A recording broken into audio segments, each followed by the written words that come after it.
నందమూరి కుటుంబాన్ని చీల్చే కుట్ర చేస్తోందెవరు? జూనియర్ ఎన్టీఆర్కు నందమూరి కుటుంబ సభ్యులకు మధ్య చిచ్చు పెడుతున్నారా? అటు తెలుగుదేశం జనసేన కూటమి పొత్తును విచ్ఛిన్నం చేసే కుట్ర జరుగుతోందా? దీని వెనుక వైసీపీ పార్టీ హస్తం ఉందా?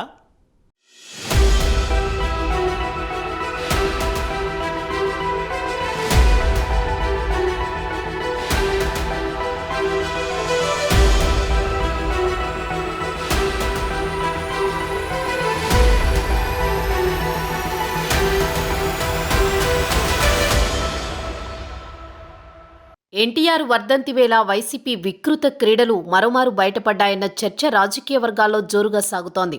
హైదరాబాద్లోని ఎన్టీఆర్ ఘాట్లో ఎన్టీఆర్కు నివాళులు అర్పించిన బాలయ్య అక్కడ ఏర్పాటు చేసిన జూనియర్ ఎన్టీఆర్ ఫ్లెక్సీలను తొలగించడంపై దుమారం రేగుతోంది. ఈ అంశంపై వైసీపీ ఎమ్మెల్యే కొడాలి నాని స్పందించారు. 1000 మంది బాలయ్యలు 1000 మంది చంద్రబాబులు వచ్చినా జూనియర్ ఎన్టీఆర్ని ఏమీ చేయలేరంటూ చెప్పడానికి వీల్లేని భాషలో ఘాటు వ్యాఖ్యలు చేశారు. కాగా ఎన్టీఆర్ వర్ధంతి సందర్భంగా జూనియర్ ఎన్టీఆర్ తన సోదరుడు కళ్యాణ్ రామ్తో కలిసి ఎన్టీఆర్ ఘాట్లో తాతకు నివాళులర్పించారు. ఆ తర్వాత కాసేపటికి నందమూరి బాలకృష్ణ తన కుటుంబ సభ్యులతో కలిసి అక్కడికి వెళ్లారు. ఎన్టీఆర్ సమాధిపై పూలమాల వేసి తర్వాత అక్కడ ఎన్టీఆర్ పేరుతో ఏర్పాటు చేసిన ఫ్లెక్సీలను తీసేయించారు బాలకృష్ణ. ఆ ఫ్లెక్సీలను ఇప్పుడే తీసేయాలి అంటూ ఆయన ఆదేశాలిచ్చిన వీడియో సోషల్ మీడియాలో వైరల్గా మారింది. అయితే ఇదంతా చేస్తోంది వైసీపీనే అన్న అనుమానాలు టీడీపీ నుంచి వ్యక్తమవుతున్నాయి. నందమూరి కుటుంబాన్ని నిలువునా చీల్చాలన్న కుట్ర వైసీపీ ఎప్పటినుంచో చేస్తోందని, అంతేకాదు జూనియర్ ఎన్టీఆర్ని టీడీపీ నుంచి దూరం చేసేందుకు అనేక కుట్రలు చేస్తుందని చెబుతున్నారు. గతంలో చంద్రబాబు పర్యటనల సమయంలో కాబోయే సీఎం ఎన్టీఆర్ అంటూ ఫ్లెక్సీలు పెట్టించారని, ఇప్పుడు ఎన్టీఆర్ ఘాట్ వద్ద ఎన్టీఆర్ ఫ్లెక్సీలు పెట్టించి బాలయ్యను రెచ్చగొట్టింది వైసీపీయే అని అంటున్నారు.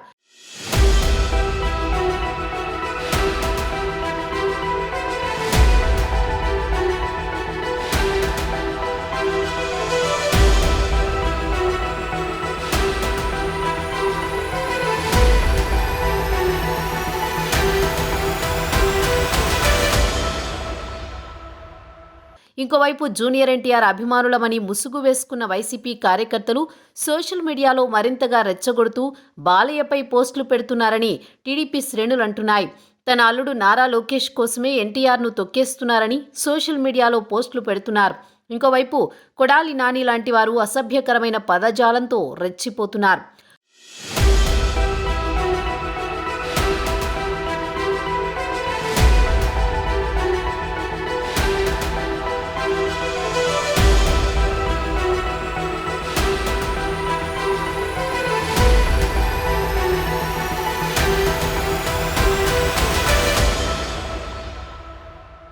వైసీపీ సోషల్ మీడియాకు పొలిటికల్ ఫేక్ వ్యవహారాలకు బలమైన పునాదులు వేసింది ప్రశాంత్ కిషోరే. ఆయన ట్రైనింగ్లో ఆరితేరిన వైసీపీ స్ట్రాటజిస్టులు ప్రస్తుతం సజ్జల ఆధ్వర్యంలో ఇటువంటివి చేస్తున్నారన్న టాక్ ఎప్పటినుంచో వినిపిస్తోంది. టీడీపీ జనసేన కూటమిని సైతం విడగొట్టేందుకు ఆపసోపాలు పడుతున్నారు. ఒకవైపు పవన్ కళ్యాణ్ అభిమానులను జన సైనికులను రెచ్చగొడుతూ సోషల్ మీడియాలో పోస్టులు పెడుతున్నారు. పవన్ కూడా వైసీపీ తప్పుడు ప్రచారాల వలలో పడొద్దని, పొత్తులు కేవలం ఏపీ ప్రయోజనాల కోసమేనని పలుమార్లు పార్టీ శ్రేణులకు దిశానిర్దేశం చేసిన సంగతి తెలిసిందే.